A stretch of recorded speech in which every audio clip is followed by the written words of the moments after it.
Hello friends, कैसे हैं आप सब लोग। स्वागत है आपका हमारे यूट्यूब चैनल एजुकेशन पाठशाला में। आज हमारी वन दरोगा की सीरीज नंबर 3 स्टार्ट हो रही है। तो जितने भी लोग हैं हमारे चैनल्स के साथ जुड़ी रहिए।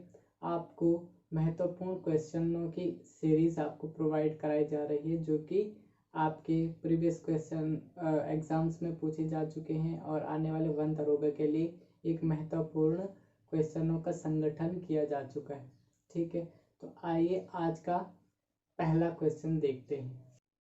क्वेश्चन नंबर पहला है आपका कि किस शैवाल से आयोडीन प्राप्त होता है। शैवाल का नाम पूछा गया है कि किस शैवाल से आयोडीन प्राप्त होता है। आप सबको पता है आयोडीन हमें नमक में प्राप्त होता है, NaCl। क्या है? नमक का सूत्र है।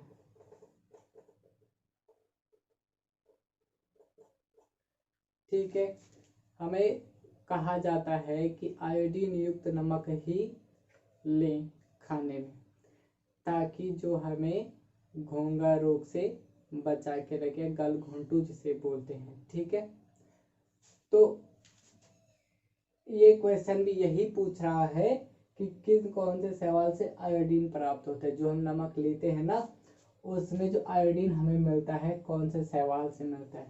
शैवाल कहा जाता है एल्गी को। ठीक है, एल्गी का नाम पूछा जा रहा है, तो वो आयोडीन प्राप्त होता है आपका किससे? लैमिनेरिया से।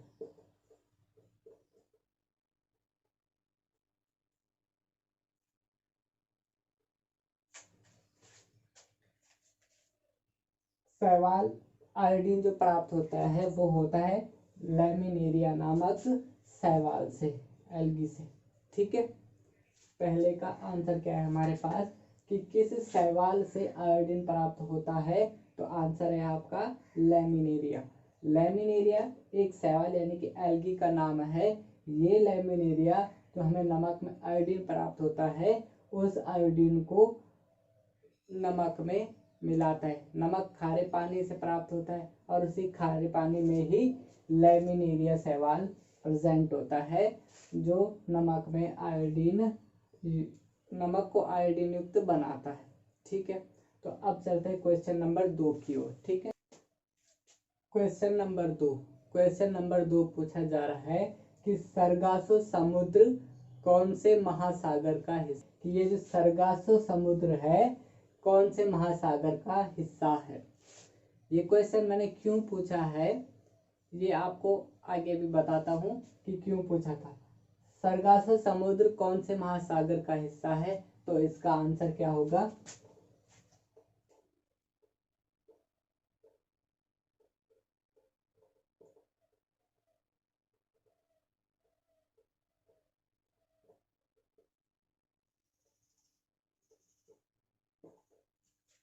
अटलांटिक महासागर। सरगासो समुद्र जो है वो है आपका अटलांटिक महासागर का हिस्सा। अटलांटिक महासागर यानी कि यहाँ उत्तरी अमेरिका और यूरोप, इसके बीच में होता है आपका अटलांटिक महासागर। ठीक है, उत्तरी अमेरिका और यूरोप के मध्य में है आपका अटलांटिक महासागर, और इसी अटलांटिक महासागर का हिस्सा है आपका सरगासो समुद्र। ये जो सरगासो समुद्र है, ये क्वेश्चन मैंने इसलिए पूछा, ये 2015 के लैब असिस्टेंट के एग्जाम में भी पूछा गया था। ठीक है, और वन दरोगा के एग्जाम में भी महत्वपूर्ण है। क्यों? क्योंकि ये जो सरगासो समुद्र है, इस समुद्र का नाम ही पड़ा है एक शैवाल के नाम पर, शैवाल या एल्गी।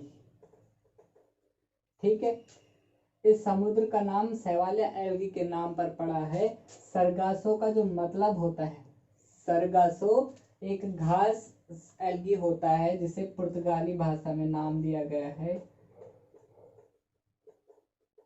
सरगैसम।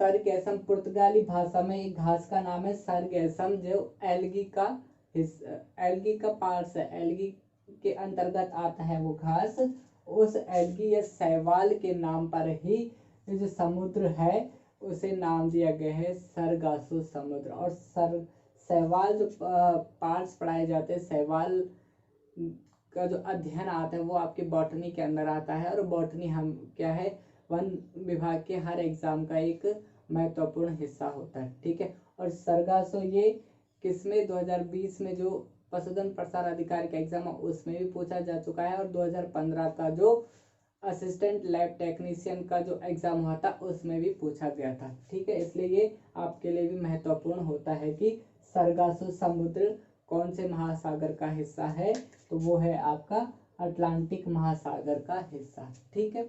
अब चलते हैं क्वेश्चन नंबर 3 की। क्वेश्चन नंबर 3 है आपका 5 जगत वर्गीकरण का प्रतिपादन किसने किया। मतलब आपके पास साइंटिस्ट का नाम पूछा जा रहा है। इससे पहले मैंने जो क्वेश्चन पूछा था क्वेश्चन नंबर 2 कि सरगेसो सागर कौन से महासागर, सरगेसो समुद्र जो है कौन से महासागर का हिस्सा है। अटलांटिक महासागर मैंने बताया था, तो वो अटलांटिक महासागर जो उत्तरी अटलांटिक महासागर में, उत्तरी अटलांटिक महासागर का हिस्सा है सरगेसो सागर। ठीक है। जो मैंने कहा उत्तरी अमेरिका और उसका हिस्सा बताया था किसका, यूरोप है। यूरोप और उत्तरी अमेरिका के बीच में है उत्तरी अटलांटिक महासागर। ठीक है। तो सरगेसो समुद्र जो है उत्तरी अटलांटिक महासागर का हिस्सा है। ठीक। अब आ जाते हैं हम क्वेश्चन नंबर 3 की ही ओर। ठीक है। क्वेश्चन नंबर 3 क्या पूछ रहा है आपका कि 5 जगत वर्गीकरण का प्रतिपादन किसने किया था। इसका जो आंसर है, इसका आंसर है दोस्तों हमारे पास कि जो 5 जगत वर्गीकरण दिया था वो दिया था आपका RH व्हिटेकर ने।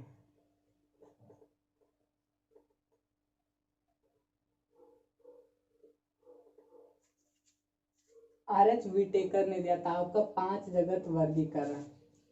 जब धरती में स्थित लाखों करोड़ प्राणियां हैं और उनको अलग अलग डिफाइन करना है, तो इस समस्या का समाधान के लिए RH व्हिटेकर एक साइंटिस्ट हुए थे, प्राणी जगत के या जूलॉजी के साइंटिस्ट थे ये RH व्हिटेकर। इन्होंने उन प्राणियों को और जो प्राणियों और घास वनस्पति के मध्य की कड़ियां हैं जैसे शैवाल, एल्गी, फंगस, इन सब का अध्ययन करने के बाद इन्होंने 5 जगत प्रणाली या वर्गीकरण दिया था। जैसे 5 जगत का मतलब आप समझते हो, मोनेरा, ये वो 5 जगत है जो RH व्हिटेकर ने प्राणी जगतों के लिए प्रतिपादित किया था। मोनेरा, प्रोटिस्टा, प्लांटी, 3, चौथा कवक और 5वां एनिमेलिया। ठीक है। अब चलते हैं क्वेश्चन नंबर 4 की ओर। क्वेश्चन नंबर 4 है आपके पास कि कौन से जगत के जीवों में माइटोकॉन्ड्रिया और अन्य कोशिकांग अनुपस्थित होते हैं। मतलब ऐसा कौन सा जगत है जिसपे माइटोकॉन्ड्रिया या कोशिका के अन्य अंग नहीं पाए जाते हैं। ठीक है। जगत पूछ रहा है कि कौन से जगत के प्राणियों में ये चीजें नहीं होती। ठीक है। तो इसका जो आंसर है वो है आपका मोनेरा जगत के प्राणियों या जीवों में क्या नहीं होता है, माइटोकॉन्ड्रिया और अन्य जो कोशिकांग है वो प्रेजेंट नहीं होता है। ठीक है। मोनेरा जगत के प्राणियों में माइटोकॉन्ड्रिया या अन्य कोशिकांग नहीं पाए जाते हैं। ठीक है। अब यदि आपको पूछा जाए कि माइटोकॉन्ड्रिया जगत का कोई एक एग्जांपल ही दे दो, तो जैसे मोनेरा जगत में हमने एक बार इससे पहले वाली सीरीज में आपको एक क्वेश्चन पूछा था कि मनुष्य में कुष्ठ या कोढ़ रोग कौन से विषाणु के कारण होता है, तो कौन सा था,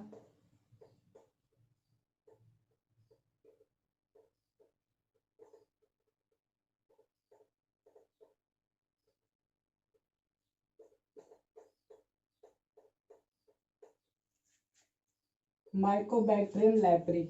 माइकोबैक्टीरियम लेप्री जो है दोस्तों ये मनुष्य में कोढ़ या कुष्ठ रोग फैलाने का वाहक है। ठीक है। इसी के कारण मनुष्य में कोढ़ या कुष्ठ रोग फैलता है।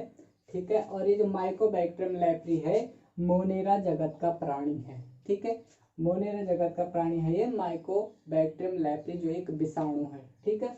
तो इन्हीं में माइटोकॉन्ड्रिया और कोशिकांग अनुपस्थित होते हैं। ठीक है, अब आपको समझ आ चुका है। तो अब हम चलते हैं इस सीरीज के अंतिम क्वेश्चन, आज की सीरीज का अंतिम क्वेश्चन और आज का 5वां क्वेश्चन। ठीक है, तो देखते हैं 5वां क्वेश्चन। क्वेश्चन नंबर 5 है आपके पास कि प्रतिरक्षा विज्ञान के जनक किन्हें कहा जाता है। ठीक है, प्रतिरक्षा यानी कि